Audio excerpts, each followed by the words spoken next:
Sri Paus Fransiskus.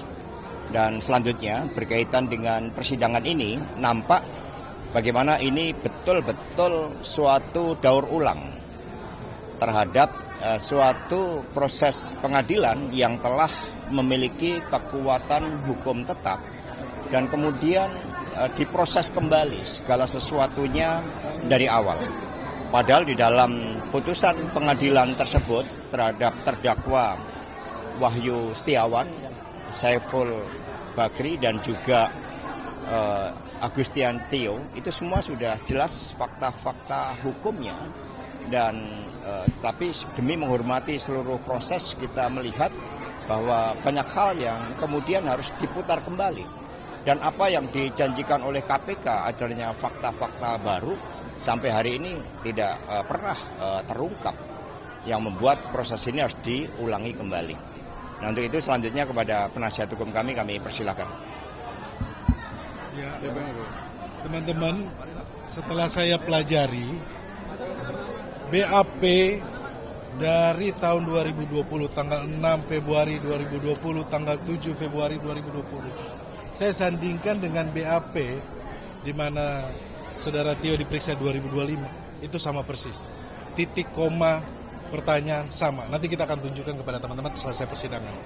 Artinya apa? Bahwa kasus ini adalah kasus daur ulang. Kasus ini adalah kasus pesanan politik yang sebenarnya sudah putus secara ingkrah, tidak ada kaitannya dengan Mas Hasto Kristianto. Ini sudah pernah diuji, teman-teman. Teman-teman wartawan juga hari ini, pagi ini, sempat kesulitan kan untuk akses ke dalam ruang persidangan. Sebenarnya kami juga menyampaikan, kami mencegah untuk orang-orang yang akan melakukan provokasi. Yang melakukan provokasi dengan memakai baju-baju seolah-olah mendukung penegakan hukum, mendukung KPK. Teman-teman bisa melihat, di depan masih banyak massa bayaran yang mendemo untuk meminta Pak Sekjen PDI Perjuangan untuk segera ditangkap. Ini artinya apa? Kasus ini adalah kasus politik dengan dalil penegakan hukum korupsi.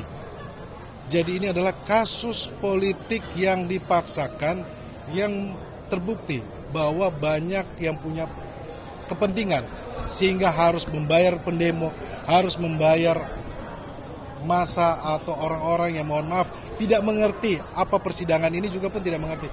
Mereka memakai baju, mencetak baju, yang artinya apa? Bahwa ada yang punya kepentingan terhadap kasus ini. Persidangan ini sudah pernah diuji di 2020, sudah ingkrah. Kalau tadi yang disampaikan itu semua sudah diungkap di dalam putusan. Nanti kita akan bertanya kepada saudara saksi. Dan tidak ada kaitannya sama Sekjen PDI Perjuangan. Sampai persidangan hari ini, sudah terbukti bahwa aliran uang dana untuk operasional atau yang kita sebut dengan uang suap untuk Wahyu Setiawan itu bukan dari Sekjen PDI Perjuangan Mas Hasto Kristianto. Sebenarnya kan ini pokok dari permasalahan, inti permasalahan. Jangan kita terbawa dengan framing-framing. Kalau bicara soal organisasi, itu adalah hak PDI Perjuangan dalam mengajukan. Karena ada apa? Ada fatwa MA, ada putusan Mahkamah Agung. Makanya kalau disebutlah pimpinan-pimpinan partai, itu adalah hak kita, gitu loh. Tetapi dalam perjalanan kan saya sudah tanya kepada Saudara Wahyu, sudah tahu ini tidak bisa, kenapa masih menanyakan anggaran, masih minta uang operasional. Artinya apa? Di sini ada permainan kong-kali-kong antara mereka, yang mereka coba siasati supaya ini berjalan, padahal ini sudah tidak bisa. Tetapi kalau bicara soal organisasi, secara kepartaian, itu tidak ada yang salah. Itu sesuai dengan undang-undang dan sesuai dengan putusan, teman-teman. Oke, jadi nanti kita akan lihat agenda pembuktian, nanti kita akan tanyakan kepada kedua saksi ini ya. Mungkin saudara Febri atau... Ya, ini persidangan kedua untuk pokok perkara ya. Kita sudah melihat dan terima kasih pada semuanya sudah mengawal ini. Di setengah hari persidangan ini kami mencatat banyak hal.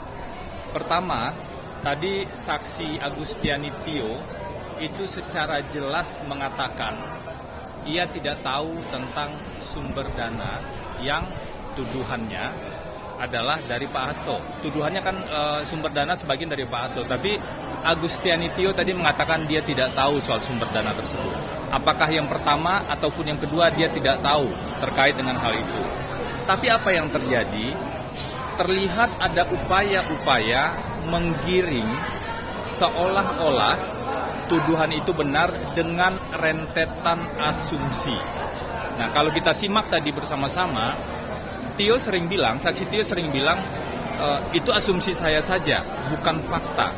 Inilah poin penting yang perlu kita lihat bersama, bahwa seseorang atau sebuah perbuatan itu tidak bisa dibuktikan dengan asumsi, apalagi tadi banyak sekali asumsi. Kami mencatat setidaknya lebih dari 10 kali saksi Tio mengatakan bahwa yang ia sampaikan sebagian di BAP itu adalah asumsi. Tapi seolah-olah ada upaya untuk menggiring hal tersebut. Silakan dulu, lanjut.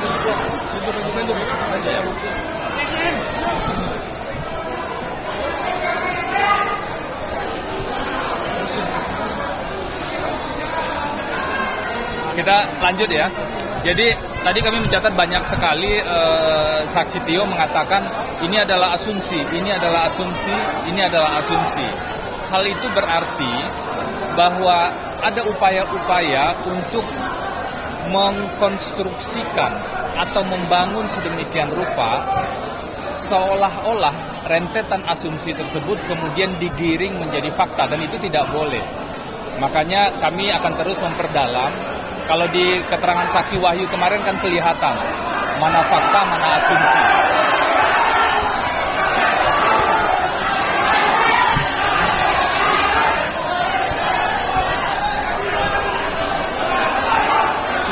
Ya, kalau dari kesaksian Wahyu dan kesaksian Tio tadi kelihatan mana fakta, mana asumsi. Faktanya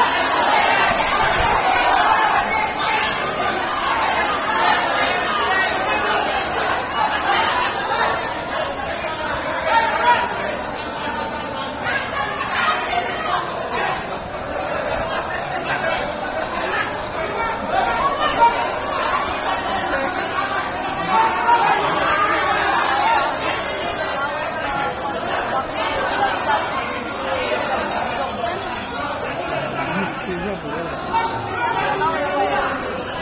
Jadi kalau buat saya sih, satu hal yang perlu kita catat, keterangan dari saksi kemarin, Wahyu maupun saksi hari ini kan tentang perbuatan obstruction of justice, ya.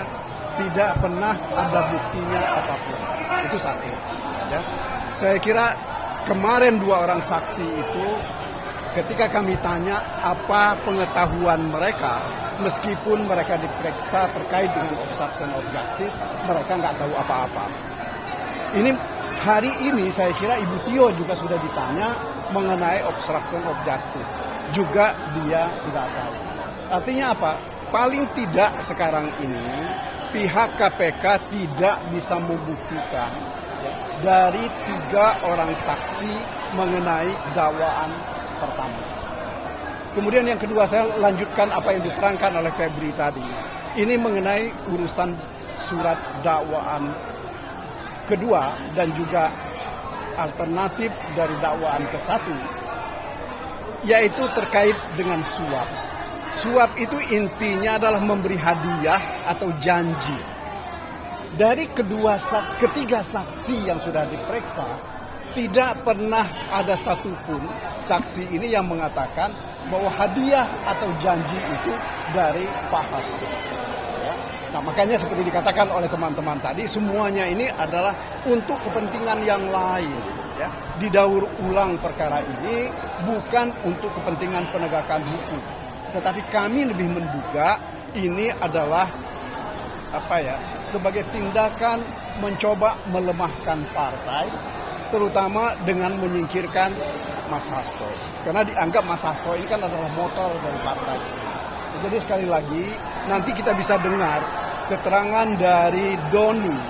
Apakah memang ada perintah dari Mas Hasto terkait dengan hadiah atau janji itu? Karena intinya dari suap itu adalah memberi hadiah atau janji. Kalau ini tidak bisa dibuktikan atau tidak ada buktinya, tidak bisa disampaikan, tidak diketahui oleh saksi, maka mestinya hakim berani untuk memutuskan nanti bahwa dakwaan itu tidak terbukti.